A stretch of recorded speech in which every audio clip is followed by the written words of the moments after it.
नमस्कार, आप देख रहे हैं जनादेश और मैं हूं राजेंद्र तिवारी। इस हफ्ते से हम आपको एक नए कार्यक्रम के साथ हर शनिवार को मिला करेंगे और ये कार्यक्रम है उत्तर प्रदेश की राजनीति पर बातचीत का। और इस बातचीत में हमारे साथ दो वरिष्ठ पत्रकार हर हफ्ते आपको मिलेंगे और उससे आपको पता चल पाएगी यूपी की नब्ज कि वहां की राजनीति किस तरह चल रही है। और यूपी की नब्ज समझना इसलिए जरूरी है क्योंकि देश की राजनीति यूपी की राजनीति से ही संचालित होती है। हमारे मेहमान हैं वरिष्ठ पत्रकार रामदत्त त्रिपाठी जी, जो लंबे समय तक बीबीसी के उत्तर प्रदेश संवाददाता रहे हैं और उत्तर प्रदेश की राजनीति के बहुत ही बारीक अध्येता है। इसके अलावा हमारे साथ हैं जनादेश के संपादक अम्बरीश कुमार, जो उत्तर प्रदेश में लंबे समय से एक्सप्रेस समूह के साथ रहे हैं और आजकल शुक्रवार और जनादेश दो उपक्रम चला रहे हैं। अम्बरीश जी को भी हम लोग इस तरह से समझ सकते हैं कि उत्तर प्रदेश की राजनीति समझने के लिए उनके पास ढेर सारी चीजें हैं। जिस मैं बात करना चाहता हूं कांग्रेस पर, क्योंकि पिछले 30 सालों में कांग्रेस की जो दुर्दशा उत्तर प्रदेश में हुई है और तमाम कोशिशों के बावजूद 2009 में जरूर लगा था कि कांग्रेस एक बार उसका रिवाइवल हो रहा है, लेकिन वो रिवाइवल कहीं सॉलिड नहीं दिखा। बाद में 2012 के चुनाव में वो स्थिति नहीं रह गई और उसके बाद के चुनाव में हालात सबके सामने हैं। और आज स्थिति ये है कि लोगों को शायद ये याद भी नहीं रहा होगा कि लंबे समय तक उत्तर प्रदेश में कांग्रेस के मुख्यमंत्री हुआ करते थे और आज तो कोई इतना लंबा समय हो गया कि आज कोई कांग्रेस का मुख्यमंत्री जीवित भी नहीं जो उत्तर प्रदेश में मुख्यमंत्री रहा। आप किस तरह देख रहे हैं इस राजनीति को, खास तौर पे जब प्रियंका गांधी लखनऊ आकर के कांग्रेस की कमान संभाले हुए? देखिए, थोड़ा पीछे जाना पड़ेगा, मुझे लगता है 30 साल से भी पीछे, क्योंकि ये रिप्रेजेंटेटिव डेमोक्रेसी है हमारी है? और रिप्रेजेंटेटिव डेमोक्रेसी में जो सोसाइटी है, समाज है, वो अपने प्रतिनिधि चुनता है, शासक नहीं चुनता। ये हमको ये जो मूल मंत्र पहले समझना पड़ेगा।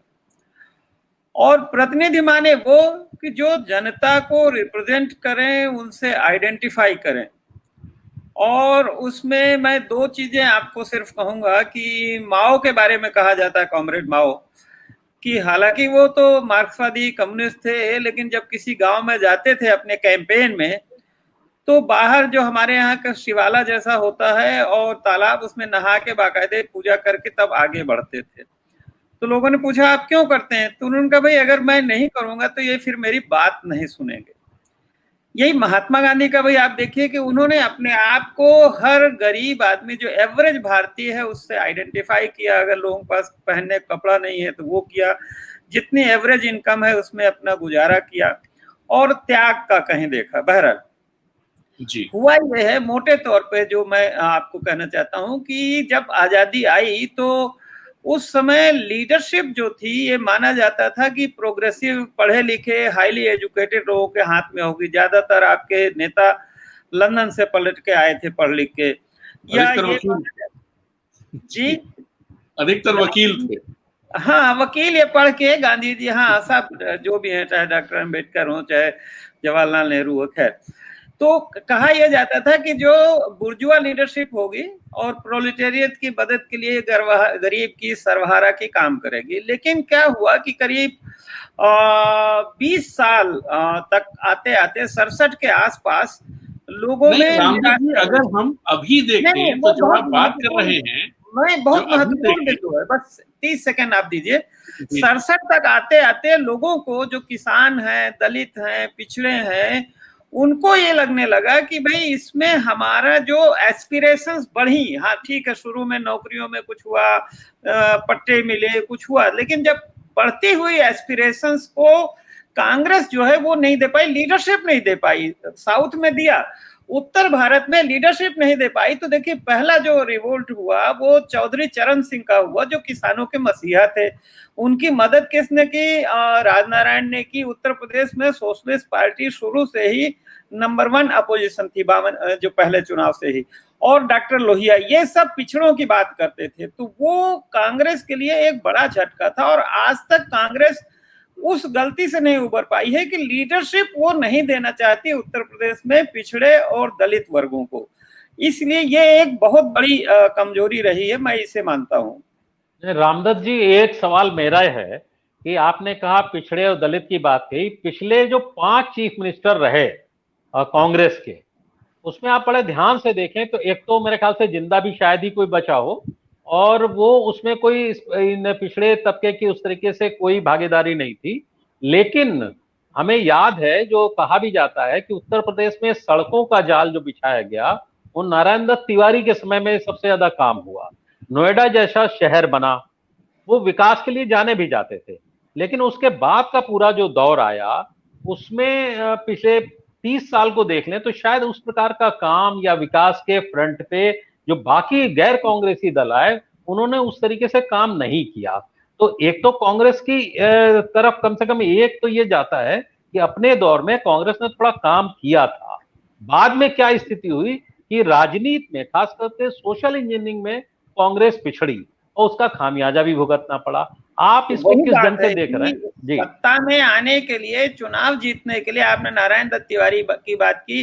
नारायण दत्त तिवारी का जो अपना इलाका है वहां जहां से उन्होंने अम्मा रिजवी को खड़ा किया था, और चुनाव नहीं जिता पाए थे, क्योंकि ये सड़कों के इसी गलतफहमी में अखिलेश यादव भी चुनाव हारे कि सड़क बना देंगे और नए नए दफ्तर बना देंगे, एक्सप्रेसवे बना देंगे। देखिए वो पब्लिक ये समझती है, मैं आपको बहुत साफ साफ बात कर रहा हूँ, पब्लिक ये समझती है कि ये भाई कोई आपका पैसा नहीं, ये हमारा फंड है। बल्कि वो ये देखती है कि उसको आप जो पब्लिक की जरूरतों में लगा रहे हैं कि नहीं लगा रहे हैं। शिक्षा में आपने कितना लगाया, प्राथमिक शिक्षा में आपने, स्वास्थ्य में प्राथमिक कितना लगाया। और फिर पब्लिक ये भी देखती है कि अच्छा इस सड़क का ठेका किसको मिला, और कौन था जो पहले पैदल चलता था और जो अब बड़ी गाड़ियों से चलने लगा। तो वो कोई विकास, इस तरह का जो विकास है उससे वोट नहीं मिलता, वो एक अपने ढंग का है, वो अलग क्लास का है। वोट के लिए लोगों को ये महसूस होना चाहिए। मैं आपको एक और उदाहरण देता हूँ। राजनाथ सिंह ने अति पिछड़ा, अति दलित को डिवाइड किया था जब आरक्षण को। तो मैं गया था आगरा उधर देखने, तो भेड़ चरा रहे थे या और इस तरह के लोग कह रहे थे भैया हम पढ़े लिखे नहीं है तो हमको इस आरक्षण से क्या मतलब। हमारा फायदा तब होगा जब हमारा आदमी सीएम या डीएम बनेगा। तो देखिए कांग्रेस में आप जो भूतपूर्व मुख्यमंत्रियों की बात कर रहे थे, तो आप नारायण दत्त तिवारी, वीर बहादुर सिंह, वीपी सिंह, ये आप ले लीजिए, बहुगुणा ले लीजिए, पंत जी को ले लीजिए। तो जबकि दक्षिण भारत में कर्नाटक वगैरह में देवराज अरसिया वो लीडरशिप आ गई थी। तो यूपी और बिहार दोनों पे यह लागू होता है कि कांग्रेस ने जो एस्पिरेशनल क्लास है उनको लीडरशिप नहीं दी। और दूसरा जानते हैं फिर क्या हुआ? दूसरा जो कांग्रेस को सबसे ज्यादा खोखला किया चरण सिंह के बाद, वो काशीराम ने यही हुआ कि जो दलितों में ब्राह्मण जाति होती है, जाटो, तो वो बहुत जागरूक है, सर्विसेज में आए, पढ़े लिखे आए। अब वो वकील हैं, टीचर हैं, तो उन्होंने संविधान पढ़ा। उन्होंने भी ये कहा कि भाई हमारा सत्ता की कुंजी हमें चाहिए, सत्ता की चाबी। वो मतलब नहीं है, सड़क पुलिया खड़ंजा से मतलब नहीं है उनको, या ये राशन से मतलब नहीं है कि आप राशन 5 किलो दे दीजिए। तो सत्ता की चाबी के लिए इन्होंने जो अभियान चलाया, आप देखिए जो कांग्रेस का था फार्मूला, दलित, ब्राह्मण और मुस्लिम, तो पूरा दलितों को कांग्रेस से अलग किया और गांधी के खिलाफ, नेहरू के खिलाफ पूरा एक कैंपेन चलाया। और 84 आते आते देखिए क्या हुआ कि पूरा ये दलितों को काफी उन्होंने जो अलग किया। ये दूसरी बड़ी चोट थी कांग्रेस को। मैं अभी सोशल उस पर बात कर रहा हूँ। तीसरी बड़ी चोट ये हुई कि आप देखिए जो राम जन्मभूमि का आंदोलन विश्व हिंदू परिषद ने छेड़ा, और जिसमें पहले कांग्रेस भी सॉफ्ट हिंदुत्व वो चाहती थी कि जो हिंदू के तीर्थ स्थल है उनका विकास हो, और वो अपने को ये नहीं चाहती थी, वो भी दिखाना चाहती थी। लेकिन उसमें विश्व हिंदू परिषद इतना मिलिटेंट होकर आगे चली गई कि उससे जो दोनों तबके नाराज हो गए। एक तो इन्होंने शिलान्यास खुलवाया, ऐसा कहता है इनके रिजीम में ताला भी खुला है, इनके ही रिजीम में मुस्लिम कम्युनिटी मानती है कि भाई मस्जिद में मूर्तियां भी रखी गई, तो मुसलमानों की जो आस्था या विश्वास का संकट बहुत जबरदस्त होगा, वो चले गए। और जब फिर देखिए वहां 90 में जब आपको ध्यान होगा 30 अक्टूबर और 2 नवंबर को गोलीकांड हुआ, उस समय मुलायम सिंह यादव की इमेज बहुत एंटी मुस्लिम हो गई थी। इन्होंने कैंपेन किया, आरएसएस मौलाना मुलायम कहा जाने लगा था। मौलाना उस दौर में देखिए क्या हुआ कि कांग्रेस ने सपोर्ट कर दिया, जबकि नारायण दत्त तिवारी वगैरह नहीं चाहते थे। कांग्रेस ने वहां चंद्रशेखर को और यहाँ मुलायम सिंह को सपोर्ट किया। उससे क्या हुआ कि जो अपर कास्ट बहुत नाराज हो गया। एक और टैक्टिकल मिस्टेक इसी तरह हुई सोशल, उसी दौर में मेरे ख्याल से शायद 96 का इलेक्शन है, या मुझे ठीक से संध्यान नहीं है, आप करेक्ट कीजिएगा। असेंबली चुनाव में कांग्रेस ने गठबंधन कर लिया बीएसपी से। जी और जी बीएसपी के बारे में देखिए, मुझे याद है कि विधान परिषद में उनके एक नेता होते थे माता प्रसाद। तो जब काशीराम संगठित कर रहे थे, सारे यहाँ के जो बड़े बड़े आईएएस अफसर, आईपीएस अफसर सब जाते थे काशीराम की मीटिंगों में, जाते थे, उनकी फंडिंग करते थे, उनको एडवाइस करते थे। तो उन्होंने सतर्क भी किया था उसको, और कांग्रेस ने उस दौर में काफी कोशिश की थी कि इन ऑफिसर्स को महत्व दें। बहरहाल तो कांग्रेस ने 300 सीटें दे दिया बीएसपी को चुनाव लड़ने की, विधानसभा की। अब उनमें क्या हुआ कि कांग्रेस का जो मतदाता उस दौर में, याद कीजिए जब बीएसपी नारे लगाती थी, तिलक तराजू और इस तरह से, और जूते मारो चार, इन सबको, ये सब तरह के बहुत कटु जो नारे सामाजिक लगाते थे वो, तो उसकी वजह से जो अपर कास्ट है वो नाराज, उन 300 सीटों में तो खास करके वो सब बीजेपी में चला गया। तो इस तरह से मेरा कहने का मतलब है कि जो सामाजिक आधार है वो एक तो कांग्रेस खोती गई। दूसरा, अब आप फैक्टर पे आइए, जो इमोशनल बॉन्डिंग होती है लीडर से। आज जैसे नरेंद्र मोदी के प्रति लोगों में है, एक बड़े तबके में आस्था है या बॉन्डिंग है, उसको आप कोई पसंद करे या ना पसंद करे। तो इंदिरा गांधी तक तो वो बॉन्डिंग थी, राजीव गांधी तक थोड़ी मोड़ी बॉन्डिंग थी कि भाई चलो नाती है, क्योंकि गांव में अच्छा ये लोग करते क्या थे कि मुझे ध्यान है बहुगुणा जी हुई है, इंदिरा जी हुई, गांव में किसी के यहाँ शादी हुई, ब्याह हुआ, चिट्ठी भेज दिया, बधाई भेज दिया, न्योता भेज दिया, बहुत सारा एक रेपो। दूसरे वहां मिलते भी थे, अपने आवास पे सवेरे जनता दर्शन में मिल लेते थे। लेकिन जब इंदिरा गांधी की हत्या हुई, सुरक्षा का इतना वो आया, तो राजीव गांधी के बाद से जो एक इमोशनल बॉन्डिंग थी या समझौता, वो धीरे धीरे वो भी ग्रास रूट वर्कर से टूट गया। तो आज वही सबसे बड़ी प्रॉब्लम है कि ग्रास रूट वर्कर की कोई सोनिया गांधी या राहुल गांधी या इवन प्रियंका के साथ एक कॉमरेडशिप नहीं है। तो जब तक एक सेंस ऑफ कॉमरेडशिप नहीं होगा, कोई क्यों लड़ेगा? रामदत्त जी, एक सवाल है मेरा। एक तो पूर्वांचल में, मैं खुद पूर्वांचल का रहने वाला हूँ, गोरखपुर का। गोरखपुर के लोग वीर बहादुर सिंह को याद करते हैं जी। जो आप कह रहे थे ना, चंद्रशेखर के भी कहा करते थे कि हैंडपंप लगाने से वोट नहीं मिलता है, लेकिन गोरखपुर आज तक याद करता है वीर बहादुर सिंह को, कि आखिरी विकास वहां तब हुआ था, पहली घटना। दूसरी, आपने देखा वीर बहादुर सिंह की सोशल बॉन्डिंग थी, नीचे से उठ के आए थे तो लोगों से पर्सनल बॉन्डिंग भी थी, उसके साथ खाली हैंडपंप ही नहीं था, जिसको हैंडपंप लगाया तो वो ओब्लाइज भी होता था ना, सोशल बॉन्डिंग थी। दूसरा क्या है, आपने देखा होगा 2009 का चुनाव, जिसमें चारों पार्टियां करीब करीब एक बराबरी पे आ खड़ी हुई थी, कांग्रेस, सपा, बसपा, भाजपा। तो राहुल गांधी उससे पहले पहली बार गांव में गए और दलित के घर रुके, उनके यहाँ खाना खाया, उनके हैंडपंप पे बैठ के नहाए, और उस सब का असर थोड़ा ये हुआ कि मुझे याद है कि पूर्वांचल की करीब 8-9 सीटें एक साथ जीती थी और एकदम बराबरी पे चारों दल खड़े हो गए थे। वो फायदा शायद अब तक का सबसे ज्यादा फायदा हमें लग रहा था कि राहुल गांधी को काफी ज्यादा फायदा होगा। क्या वजह थी कि उसके बाद फिर पिछड़ गई कांग्रेस? ये यहाँ पे क्या वजह हुई थी? हाँ, मैं एक बात कह दूं अपनी, फिर रामदत्त जी से फिर इस पर करेंगे, कि जो 2009 में सीटें आई, वो मुझे लगता है कि मनमोहन सिंह की नीतियों की वजह से आई, ना कि राहुल गांधी के कनेक्ट की वजह से। एक तो जो किसानों का ऋण माफी हुई, मनरेगा चला, ये दो बहुत बड़े फैक्टर थे जिनकी वजह, मैं बताऊं, मैं जिस जिले का रहने वाला हूं, लखीमपुर खीरी का, लखीमपुर से जफर अली नकवी, जिसको कोई नहीं सोच रहा था कि वो चुनाव जीतेंगे, जहां समाजवादी पार्टी लगातार जीतती चली आ रही थी, या उससे बीच में 2-3 बार भारतीय जनता पार्टी जीती, वहां से जफर अली नकवी चुनाव जीत गए थे। उसकी वजह यह थी, जब मैंने अपने मित्रों से बात की वहां, जो हमारे बचपन के साथी लोग हैं, जो अधिकतर खेतिहर हैं सारे, तो सबका कहना था कि ऋण माफी बहुत बड़ा फैक्टर रहा है। अब आप बताइए कि क्या वाकई नहीं, उसमें एक चीज और बता दे रामदत्त जी, एक चीज और उसमें जोड़ लीजिएगा। उसी दौर में कल्याण सिंह को लाल टोपी मुलायम सिंह ने पहना दी थी, ये ध्यान रखिएगा। उससे माइनॉरिटी के लोग एकदम से पीछे हट गए थे। इसको ध्यान में रखते हुए अब आप अपनी देखिए जी नया नया एक्सपेरिमेंट लोग करते हैं, क्योंकि देखिए सबको ये अब ये लग रहा है कि मान लीजिए जीतने के लिए 10 नंबर चाहिए, तो मेरे पास 7 हैं या 6 हैं, तो मैं कोशिश करता हूं कि जो बाकी 4 हैं वो कहां से लाऊं। तो मुलायम सिंह ने भी सोचा कि कल्याण सिंह को लाने से हमारी पिछड़ों की गोलबंदी हो जाएगी। वो मुस्लिम फैक्टर भूल गए, उन्होंने सोचा लोग अब उसको भूल गए होंगे, लेकिन खुद अब उसमें आजम भी हालांकि शामिल थे, वो सब है, तो वो बैकफायर हुआ। और कल्याण सिंह भी आप देखिए, जो राजा रामचंद्र जी के अपने को अवतार कहते थे और सीधे पब्लिक मीटिंग में टेलीफोन पे बात करते थे, उन्होंने कहा राम मंदिर चूल्हे भाल में जाए, क्योंकि वाजपेयी जी से झगड़े में वो राम जी को भी उन्होंने चूल्हे भाड़ में भेज दिया था। तो ये तो देखिए उनकी कोशिश इन लोगों की थी कि भाई बैकवर्ड पोलराइजेशन होगा। लेकिन जो आपने सोनिया गांधी वाली बात की, देखिए उसमें 2 बातें होती है।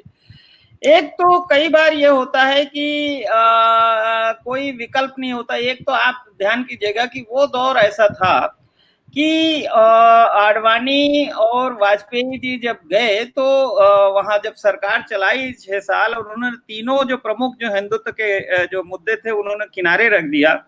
आडवाणी जी वहां जाके कराची चले गए। तो और मुझे ध्यान है कि जो 2002 में जब शिलादान का कार्यक्रम हुआ तो सारे देश से कार सेवक आए, और जो लाठियां चली, उस समय गवर्नर भी थे अपने यहाँ विष्णुकांत शास्त्री जी। तो एक बड़ा तनाव आ गया था आरएसएस, बीएचपी और इन लोगों के और बीजेपी के संबंधों में। एक ये भी आप कारण समझिए। दूसरी बात देखिए, सोनिया गांधी को इस बात का क्रेडिट देना पड़ेगा, उसको लोग चाहे जो कहे, कि उन्होंने देश भर के बहुत सारे जो ग्रास रूट वर्कर्स हैं, डिफरेंट फील्ड्स में काम कर रहे हैं, चाहे गरीबों के बीच में, जंगलों आदिवासियों के बीच में, या राइट टू जो इंफॉर्मेशन है इसके, इन सब के लिए, तो जो उनकी एडवाइजरी काउंसिल थी वो उसने बहुत महत्वपूर्ण रोल प्ले किया था। चाहे मनरेगा का, तो मनमोहन सिंह ड्राइविंग सीट पे जरूर थे, लेकिन मनमोहन सिंह एक तरह से सीईओ या कैबिनेट सेक्रेटरी, चीफ सेक्रेटरी का रोल था, और सोनिया गांधी बहुत एक्टिव रोल बना के जो प्रोग्रेसिव पॉलिसीज की बात मैं कर रहा हूं, मैंने शुरू में भी जैसे आपसे यही कहा था कि लोगों को निराशा हुई कि हमें लाभ नहीं मिल रहा है, नीतियां ठीक नहीं है, तो लोगों को लगा कि हमारा लीडर होगा तो नीतियां ठीक होगी। तो भाई लीडर तो नहीं सोनिया गांधी ने दिया, हालांकि कह भी सकते हैं कि भाई इतने बड़े ऑपरेशन ब्लू स्टार के बाद मनमोहन सिंह को प्रधानमंत्री बनाया, वो भी एक तबके को उन्होंने किया। तो सोनिया गांधी के नेतृत्व में जो पॉलिसीज बहुत प्रोग्रेसिव बनी और उनका लाभ तमाम तरह से मिला। आज उसको भले लोग अप्रिशिएट ना करें, लेकिन वो पॉलिसीज काफी मतलब जो गरीब तबके के लिए या डेमोक्रेसी के लिए उस तरह से काफी फायदेमंद कानून कई बने। राइट टू जो एजुकेशन का भी आया, देखिए जितने प्रोग्रेसिव कानून आए, प्रोग्रेसिव पॉलिसीज आई, रोजगार के लिए मनरेगा आया, तो उसका लाभ तो मिला था कांग्रेस को, डेफिनेटली मिला। लेकिन फिर वही कि जब बीजेपी ने जब एक सोशल उस पे आ जाते हैं, और फिर इसीलिए बीजेपी ने देखिए आर्थिक मुद्दे छोड़ के कम्युनल पोलराइजेशन के चाल चली, और उस कम्युनल पोलराइजेशन में कांग्रेस पिट जाती है। अगर आर्थिक मुद्दों पे, सामाजिक मुद्दों पे बात हो तो कांग्रेस की नीतियां डेफिनेटली लोग प्रोग्रेसिव मानते हैं। कि वो जो आर्थिक उदारीकरण भी किया था उस समय, तो वो आर्थिक उदारीकरण के इतने प्रतिकूल प्रभाव उस समय नहीं आए थे। और हाँ, ये जरूर हुआ था कि नरसिम्हा राव ने उत्तर प्रदेश में कांग्रेस को कमजोर करने में कोई कसर नहीं छोड़ी थी, वो भी एक कारण है। लेकिन अब आर्थिक उदारीकरण जिस तरह बीजेपी जितनी फोर्सफुली लागू कर रही है, तो उससे आप देखिए कि पूंजी का केंद्रीकरण जिस तरह से हो रहा है कुछ, तो वो एक और बेरोजगारी बढ़ रही है, और जो पब्लिक सेक्टर के सारे जो इंस्टीट्यूशंस को बेचा जा रहा है या खोखला किया जा रहा है, तो एक अनइजीनेस अब फिर पैदा हो रही है। लेकिन ये कम्युनल इशू जब तक है तब तक लोग उधर ध्यान नहीं दे रहे। मौजूदा स्थिति पर आना चाहता हूं कि प्रियंका गांधी लखनऊ में बैठने लगी, कांग्रेस ये उम्मीद कर रही थी 2019 के आम चुनाव में कि वो कुछ बेहतर करेगी, और प्रियंका गांधी के आने के बाद ये भी लगने लगा था, कुछ लोगों का ये मानना है कि कांग्रेस पहले के मुकाबले थोड़ा मजबूत हुई है। लेकिन अमरीश जी, क्या इतनी मजबूत हुई या वो सही डायरेक्शन में चल रही है जिससे कि 2022 के चुनाव में ताकत के तौर पे खड़ी हो पाएगी क्या? बिल्कुल नहीं, एकदम नहीं। उसकी वजह है कांग्रेस लड़ाई में तो आगे भले आ जाए, प्रियंका गांधी आक्रामक है, और आपको ध्यान होगा राज बब्बर भी कम आक्रामक नहीं थे। पूरा मुलायम सिंह के खिलाफ वीपी सिंह का जो आंदोलन था इन्हीं राज बब्बर ने चलाया था। लेकिन कांग्रेस का जो सोशल बेस है वो बहुत कमजोर है। सिर्फ माइनॉरिटी को लेकर के 2009 में क्या हुआ था, जब मुलायम सिंह ने कल्याण सिंह को समाजवादी टोपी पहनाई तो उसका रिएक्शन हुआ, वो लोग कांग्रेस में चले गए थे, इस वजह से हुआ। दूसरा क्या था, बीजेपी से एक मोहभंग का दौर भी था वो पूरा, आप बड़ा ध्यान से देखिए तो अपर कास्ट का भी एक हिस्सा गया था। आज की स्थिति में अपर कास्ट भाजपा के साथ है, पिछड़ों में भी एक बड़ी हिस्सेदारी भाजपा के साथ है, और जो बच रही है वो सपा बसपा के है। तो सोशल बेस जो है कांग्रेस का इस समय कोई बहुत अच्छा नहीं है। जब तक उसको मजबूत ये नहीं करेंगे तब तक कुछ नहीं होगा। हाँ, ये जरूर है कि मनोवैज्ञानिक असर कांग्रेस का बेहतर है मीडिया में इसमें, और प्रियंका गांधी लड़ती हुई दिख रही है। तो मैंने इसीलिए 2009 का उदाहरण दिया था, तब राहुल गांधी एकदम आगे बढ़े हुए थे। आप ध्यान रखिए, जैसे आज प्रियंका है वैसे यूपी की राजनीति में राहुल गांधी भी बहुत ताकतवर स्थिति में थे, उसका नतीजा भी 2009 में आया। लेकिन अभी की स्थिति में बीजेपी मजबूत है सोशल बेस के चलते, सपा बसपा की स्थिति बहुत अच्छी नहीं है। सपा अगर सोशल बेस अपना मजबूत नहीं करेगी, नहीं लौटाएगी, लेकिन परशुराम जैसा एक्सपेरिमेंट है उससे कुछ होगा ये मुझे उम्मीद नहीं। 1990 से पहले तक कांग्रेस का जो बेस था, जैसा आपने कहा कि दलित, मुसलमान और ब्राह्मण, मोटे तौर पर कांग्रेस का वोट बैंक ये था। और ये वोट बैंक सब चला गया कि मुसलमान चला गया समाजवादी पार्टी में, ब्राह्मण चला गया कभी बीजेपी में, कभी बसपा में, कभी समाजवादी, जो भी इधर उधर होता रहा, और अब बीजेपी के साथ था। मुसलमान चला गया कभी बसपा में तो कभी सपा में। अब क्या, जैसे जो स्थिति अभी चल रही है, जो भारतीय जनता पार्टी का शासन चल रहा है, उसमें जिस तरह का माहौल, आज ही जैसे खबर आई एक एमएलए को लेकर के, तो ये जो चीजें हो रही हैं इसमें क्या आपको, और जिस तरह से बसपा और सपा, जैसा अमरीश जी ने कहा कि परशुराम की राजनीति करने लगे, तो क्या ऐसे में कांग्रेस की जो मौजूदा लीडरशिप है, खासतौर पे प्रियंका गांधी और जो लोकल लोगों को जिनको उन्होंने लीडरशिप दी है, क्या वो लोग उस पुराने जो बेस था उसको लाने की कोई कोशिश करते दिखाई दे रहे हैं और उसमें सफल हो पा रहे हैं या नहीं हो पा रहे हैं? अमरीश जी का कहना है कि दिखाई तो देना चाहते हैं वो, लेकिन वो मीडिया पे ज्यादा दिखाई दे रहे हैं। क्या होता है, जो आपने ये बात कही कि इसमें इस समय जो शासन है, देखिए इस समय के शासन में दो बड़ी प्रमुख बातें हैं। एक तो केंद्रीकरण बहुत है, हर चीज सेंटर से है। तो आप अभी देख लीजिए, चाहे उदाहरण के लिए कि बनारस के सारे डॉक्टरों ने, वहाँ जो प्रभारी थे उन्होंने रिजाइन कर दिया, क्योंकि यहाँ से वो भेजे जा रहे हैं इंस्पेक्टर टाइप लोग, डीएम के ऊपर बैठाए जा रहे हैं। उसके अलावा और तमाम ग्रास रूट लेवल पर लोगों की परेशानियां हैं, चाहे वो खास करके इस समय चिकित्सा को लेके, राशन तो मिल रहा है लेकिन ग्रास रूट लेवल पे काम करने की जरूरत है। देखिए नीतियां एक होता है फैक्टर, दूसरा संगठन होता है, तीसरा कार्यक्रम होता है।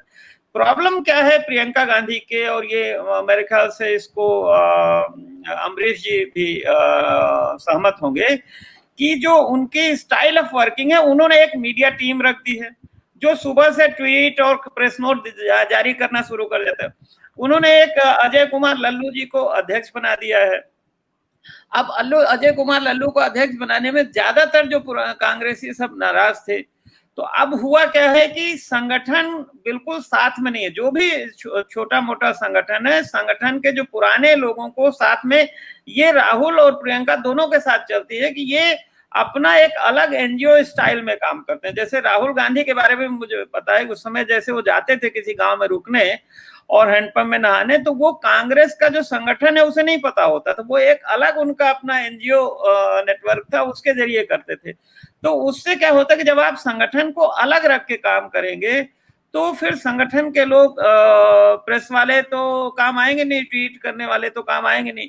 तो दिक्कत यह है कि वो संगठन का विस्तार नहीं करना चाहते हैं। दूसरे टच एंड गो से नहीं होता, आपको एक जगह बैठना पड़ेगा। उदाहरण के लिए, हालांकि वो बहुत बड़े लोग थे, लेकिन आजादी की लड़ाई में कहा जाता है ना कि भाई चंपारण में बैठे गांधी जी, वहां गए, वहां कस्तूरबा को भी ले गए, वहां नील के जो खेती के अलावा वहां शिक्षा पे भी ध्यान दिया, सफाई पे भी ध्यान दिया। तो मान लीजिए सोनभद्र में नरसंहार हुआ था आदिवासियों का, अब सोनिया गांधी गई, एक हेडलाइन क्रिएट हुई, लखनऊ में सीए प्रदर्शन हुआ, मान लीजिए वो उनके यहाँ आई, हेडलाइन क्रिएट हुई, लेकिन उसको फॉलो अप नहीं करते। अगर वहीं सोनभद्र में वो बैठ जाती, इतना बड़ा इलाका है आदिवासियों का, जंगल का, और अगर वो वहां बैठ के महीने, 2 महीने, 3 महीने काम करती, आपको कहीं ना कहीं सघन काम करना पड़ेगा। अगर आप सघन काम नहीं करते, सुबह अखबार के हेडलाइन देख के केवल ट्वीट कर देंगे, बयान दे देंगे, थोड़ा सिंबॉलिक गांधी जी की प्रतिमा पे धरना दे देंगे और नारे लगाते हुए फोटो खिंचा लेंगे, बस से उतर के फिर हंसेंगे, कहेंगे बहुत अच्छी हेडलाइन मिली, तो देखिए इससे होता नहीं। जरूरत इस बात की है कि कांग्रेस अगला चुनाव दिमाग से निकाल दे। कांग्रेस ये सोचे कि हमको क्या समाज बनाना है, पहले एक सपना क्लियर करे। अभी नीतियों में बड़ा कंफ्यूजन है, शॉर्ट टर्म, बार बार कभी इधर, कभी सपा से हाथ मिलाया, कभी बसपा से हाथ मिलाया, कभी, तो ये लॉन्ग टर्म गोल तय करे और ग्रास रूट पे संगठन के साथ काम करके बैठे और जो कार्यक्रम ले उनको फिर लंबा लेके चले, तब तो होगा। पहले ठीक से अपोजिशन की पॉलिटिक्स करना सीखे। कांग्रेस सत्ताधारी दल के हमेशा कांग्रेस के नेता अपने को वो उससे अच्छा, उसकी वजह यह है कि नीचे से नहीं गए ना। देखिए नेहरू जी ने लाठियां खाई थी, नेहरू जी और मोतीलाल नेहरू किसान आंदोलन, रायबरेली, सब जगह गए थे।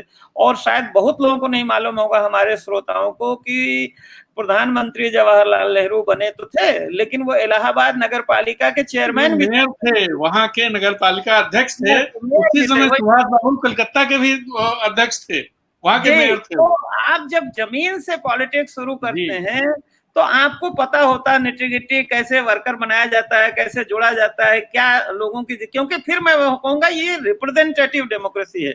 हमें लगना चाहिए कि आप हमको प्रतिनिधित्व करते हैं, हमारे शासक नहीं है। शासन के लिए तो भाई पब्लिक सर्विस कमीशन है, वो IAS PCS चुनता है, और जजेस हैं, बहुत सारे अकाउंटेंट्स हैं, इंजीनियर्स हैं। आपका काम है, चरण सिंह एक बात बहुत अच्छी कहते थे कि जो नेता है उसका हृदय जो है वो जनता के साथ होना चाहिए, साधारण, उसको पता होना चाहिए। कामराज कौन बहुत बड़े लीडर थे, लेकिन आपका सही बात आपका ये इसमें कांग्रेस की है। मैं अमरीश जी के पास चलना चाहूंगा और आखिरी बात, मतलब हमारा समय खत्म हो रहा है, तो मैं अमरीश जी से ये जानना चाहूंगा। नहीं चलेगा, मोदी जी दिल से जुड़े हैं, भले राम मंदिर का, भले आप कहें कम्युनिस्ट, वो लोगों के दिल से जुड़े। मैं एक बात बता दूं, जो अमरीश जी, मेरा आपसे ये है कि आपकी आखिरी टिप्पणी इस कार्यक्रम में है, और आप बताइए कि कांग्रेस कहाँ चूक रही है और उसे क्या करना चाहिए कि वो कोई ताकत बन के उभर सके। दो चीज। इससे पहले मैं एक बात बताऊंगा, रामदत्त जी ने जो कहा कि सांप्रदायिकरण हो गया राजनीति का और भाजपा, लेकिन मेरा 2 बातें कहना है। 2017 का चुनाव हो, 2019 का चुनाव हो, दोनों में मंदिर इशू नहीं था भारतीय जनता पार्टी का। दोनों में कोई कम्युनल इशू के आधार पे ये जीत के नहीं आए थे। दूसरे योगी चेहरा भी नहीं थे। ये बहुत सिंप्लीफाई करना, देखिए उसके तमाम अलग रूप, वो सोसाइटी, हाँ वो सोसाइटी हमारी जैसी बन गई है। 1970 जिस सेंस में लेते हैं, एक सेकंड, कॉमन सिविल कोड जब लेते हैं, वो जब 3 तलाक की बात करते हैं, तो वो उसके अलग अलग रूप हैं, उसके रूप आप जो मेरा ये कहना है कि हमारी जो पूरी सोसाइटी है, तो अपने आप नहीं मैं समझ गया, ही रिप्रेजेंट सर्टेन थिंग्स। मैं आपकी बात समझ गया। हमारी जो पूरी सोसाइटी है, खास करके मध्यवर्ग, जो हिंदू मध्यवर्ग है, उनका ये मानना है, मोदी जी पे उनकी आस्था है, उनका मानना है, उनका जो एजेंडा है सामने का, जो हिडन है, वो उनको यही व्यक्ति पूरा कर सकता है। ये मुख्य चीज है। इसकी वजह से मध्यवर्ग की अगड़ी जातियां उनके साथ हैं पूरी तरह ताकत से, पिछड़ी जातियां उनके साथ हैं। ऐसा कोई एजेंडा कांग्रेस के साथ नहीं है। नहीं, उन्होंने कांग्रेस बनाया। आप देखिए छोटी-छोटी, दूसरा क्या है, अपना दल, एक सेकंड आपको रिमाइंड कर दूं, आपको मैं इसमें एक चीज ऐड करना चाहूंगा। छोटी पार्टी है ये, राजभर एक छोटी पार्टी है, लेकिन वो गए उनके साथ, कल्याण सिंह को ले आए। अगर अब वो रैंकिंग हिडन की एजेंडा जाए, सड़क वाला अगर जो एक आदमी है वो रैंकिंग की बोलता है, जाए तो मोदी तो जी को बोलने की बीजेपी जरूरत के नहीं। बाद देखिए जो विधानसभा में स्थिति है आप उसी को आकलन का आधार मानिए। भाजपा नंबर 1 पे है, नंबर 2 पे सपा है, नंबर 3 पे बसपा है, नंबर 4 पे कांग्रेस है। जी आप खुद ही देखिए ना, सारे आप चाहे लोकसभा या विधानसभा के पैरामीटर्स को ही अगर मान लें तो चौथे नंबर पे खड़ी है। तो उसको तो बहुत आगे की लंबी लड़ाई करनी। पिछली बार उन्होंने एक समझौता किया अखिलेश यादव के साथ, लेकिन उसका असर नहीं दिखा। वो एक रणनीतिक गलती थी, क्या था उसके बारे में होना। लेकिन अभी कांग्रेस का सोशल बेस बहुत ही ज्यादा कमजोर है। जब तक जो कह रहे हैं रामदत्त जी कह रहे हैं कि उन्होंने अनुप्रिया पटेल को जोड़ा, निषाद को जोड़ा, राजभर को जोड़ा, ये जो सोशल अभी बेस देखिए मजबूत करने का जयप्रकाश काम। निषाद को तो उन्होंने हाँ, टिकट दिया राज्यसभा में। तो यही काम सपा पहले बसपा करती थी, सपा भी करती थी, मुलायम सिंह के टाइम में होता नहीं, था। मुझे इसमें ये अखिलेश ने लगता कुछ है, हद तक किया। अमरीश तिवारी जी जी, एक चीज एक ऐड फैक्टर करना और चाहूंगा, है। रामदत्त जी एक चीज ऐड करना चाहूंगा कि कांग्रेस ने जो समझौता किया, राहुल गांधी ने जो अखिलेश यादव समझौता किया, उसमें दोनों जी की जो कॉन्स्टिट्युएंसी रही वो कहीं ना कहीं टकराती थी। वो अगर वही नीचे के समझौता लेवल पे बसपा नहीं के गया, साथ होता तो नीचे के लेवल शायद पे नहीं। एक, 11 एक, हो एक तो सकते थे। सम एक तो समय समाज वो से था, नहीं गया, समाज में करना समय भी चाहिए कम था। था, दूसरे दोनों की कॉन्स्टिट्यूंसी अलग थी, इनका कोई बेस नहीं था कांग्रेस का, सिवाय ब्राह्मण वोटों के कोई चीज थी नहीं। ब्राह्मण वोट ट्रांसफर नहीं होता है, बहुत आसानी से ट्रांसफर हो जाए ये नहीं होता है। वो सत्ता के साथ, वो बसपा के साथ जाता था जब वो ताकत में होती थी, वो भाजपा के साथ गया, इनके साथ नहीं आया। रिएक्शन भी हुआ नहीं, ब्राह्मण कांग्रेस का और सपा पारंपरिक का। रूप से उत्तर प्रदेश में पिछड़ों के खिलाफ ही रहा है, हाँ, तो वो मोटे नहीं तौर गया, पर। वो कांग्रेस से भी छिटक, उसमें वो हाँ, कांग्रेस से भी छिटक गया। ये वही हुआ मैं कह रहा उसका हूँ उसका नतीजा, उसका देखिए एक नतीजा ये और हुआ कि कांग्रेस को भी नुकसान हुआ। एक और इस चीज पे हमको बात करनी पड़ेगी कि जब आप पार्टी को मजबूत करना चाहते हैं किसी प्रांत में, तो आपको रीजनल लीडरशिप को मजबूत करना होता है। तो देखिए बीजेपी ने ग्रूम किया कल्याण सिंह को, है ना। चौधरी चरण सिंह ने ग्रूम किया मुलायम सिंह को। मुलायम और रामनरेश यादव का झगड़ा हुआ, लेकिन मुलायम को उन्होंने प्रेफर किया आगे, और फिर वो अजीत सिंह से उसमें भी आगे। तो एक स्ट्रॉन्ग, एक बात बहुगुणा जी कहा करते थे इंदिरा जी के बारे में कि इंदिरा जी पौधा लगाती हैं और फिर 2-3 दिन बाद वो उखाड़ के देखती हैं कि भाई ये कहीं जड़ तो नहीं पकड़ लिया। तो वो तो नहीं, आपकी बात को आगे बढ़ाऊं, कांसीराम ने मायावती को ग्रूम किया। हाँ, मायावती को ग्रूम किया एक स्टेट लीडर। तो कांग्रेस स्टेट लीडरशिप को ग्रूम ही नहीं कर रही है। अब आज भी देखिए उन्होंने एक लल्लू जी के बारे में व्यक्तिगत नहीं है, लेकिन उनका लीडरशिप में कहीं कोई वो पहचान नहीं थी। और प्रियंका अपने आप को सुपर इम्पोज कर रही हैं, तो प्रियंका किस वर्ग को रिप्रेजेंट करती हैं? तो जो लोकल लीडरशिप कांग्रेस को डेवलप करनी चाहिए। और यूपी जैसे स्टेट में तो कम से कम 5-10 का होना चाहिए। वेस्टर्न यूपी अलग, क्योंकि कोई एक आदमी रातों रात नहीं बन सकता। वेस्टर्न यूपी है, बुंदेलखंड है, पूर्वांचल है, मध्य है। तो कांग्रेस को जो रीजनल लीडरशिप नहीं डेवलप कर रही, इसका भी बहुत खामियाजा भुगतना पड़ा है। खाली आपको एक मुझे लगता है कि अभी किसी की मैं सलाह सुन रहा था कि राहुल गांधी को उत्तर प्रदेश में लंबी पदयात्रा करनी चाहिए। हो सकता है इससे उनका कनेक्ट जुड़े, कुछ जातियां भी, जैसे वही 2009 का दौर था, वो दलितों की बस्ती में जाते थे, गांव में जाते थे, खाते थे। तो कई लोगों ने उनसे कहा है कि आप एक लंबी पदयात्रा करें उत्तर प्रदेश में, खास करके पूर्वांचल का हिस्सा है, बुंदेलखंड का हिस्सा है, तो उसका शायद कुछ ऐसी चीज कदम से कुछ फायदा कांग्रेस को मिले। बाकी नहीं, जब ये तक ठीक, सोशल आप बेस बात नहीं। करें। देखिए राहुल गांधी वैसे देश में अकेले नेता हैं जो हिम्मत के साथ सरकार की आलोचना करते हैं या प्रधानमंत्री को। लेकिन शायद इस समय बयानबाजी की जरूरत नहीं है रोज ट्वीट की। राजीव गांधी को, प्रियंका को अगर कांग्रेस को रिवाइव करना है तो बिल्कुल उनको गांव में, देहातों में जाके और लोगों की समस्याओं को समझना पड़ेगा और अपना जो रहन सहन व्यवहार इसके अनुरूप करना पड़ेगा, ताकि लोग उसमें अपनत्व तो महसूस करें। आखिर में एक बहुत छोटा सा आपको चुटकुला सुनाता हूँ। मोतीलाल नेहरू गए गांधी जी के पास, कहा कि हम समाज सेवा करना चाहते हैं। उनके आश्रम में वो कई दिन रहे। तो रोज कहते थे मुझे काम बताओ। अब गांधी जी तो उनका अपना एक तरीका था, तो वो अपना कभी बकरी को चारा खिला रहे हैं, कभी कुछ कर रहे हैं। तो गांधी जी जब कई दिन हो गए और देखा कि हाँ ये, तो उन्होंने कहा कि जो है ठीक है। अच्छा, गांधी जी वहाँ के आश्रम में बड़ी सख्त डिसिप्लिन थी, काम का बंटवारा था, खुद गांधी जी टॉयलेट साफ करते थे। तो मोतीलाल नेहरू बहुत बड़े बैरिस्टर, आज भी उनका जो आनंद भवन है वो हमारे यूपी के चीफ मिनिस्टर से बड़ा बंगला है। तो गांधी जी ने कहा कि देखो वो बाल्टी रखी है, झाड़ू रखा, आज से हफ्ते भर टॉयलेट तुम्हें साफ करना। अब तो मोतीलाल नेहरू बहुत भन्न आ गए कि भाई ये क्या मजाक, मैं इतना बड़े रस्ते में आया था नेता बनने के लिए और मैं टॉयलेट साफ करूंगा। तो वो एक गांधी जी का तरीका था कि आपका डिक्लासिफिकेशन, आप पहले उतरिए तो राजमहल से। बहरहाल मोतीलाल नेहरू का बड़प्पन है, उन्होंने किया, जवाहरलाल नेहरू ने किया, तो वो एक त्याग था। देखिए उन लोग जब आए थे तो एक त्याग करके आए थे। ये लोग जब आगे जाते हैं तो राजमहल को पेश होते हैं कि भाई जैसे राज सदन से आ रहे हैं। इनको आज जरूरत है कि मोतीलाल नेहरू की तरह अपना डिक्लासिफिकेशन करें। आज बड़ा गैप हो गया है राजनीति में, एक वर्कर के साथ सेंस ऑफ कॉमरेडशिप बहुत जरूरी है। आप बड़े हैं, मैं छोटा हूं, ये चलता नहीं राजनीति में। जी जी, तो आज की बात यहाँ खत्म करते हैं। और इस चर्चा से मुझे लगता है कि उत्तर प्रदेश में कांग्रेस की स्थिति क्यों खराब हुई और कैसे वो बेहतर हो सकती है, इसको समझने में मदद मिलेगी। अगले हफ्ते अगले शनिवार फिर मिलेंगे उत्तर प्रदेश की राजनीति को लेकर के। तब तक के लिए नमस्कार।